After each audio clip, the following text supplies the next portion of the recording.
أعوذ بالله من الشيطان الرجيم. بسم الله الرحمن الرحيم. القارعة ما القارعة وما أدراك ما القارعة يوم يكون الناس كالفراش المبثوث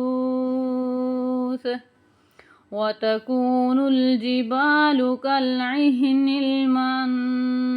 المنفوش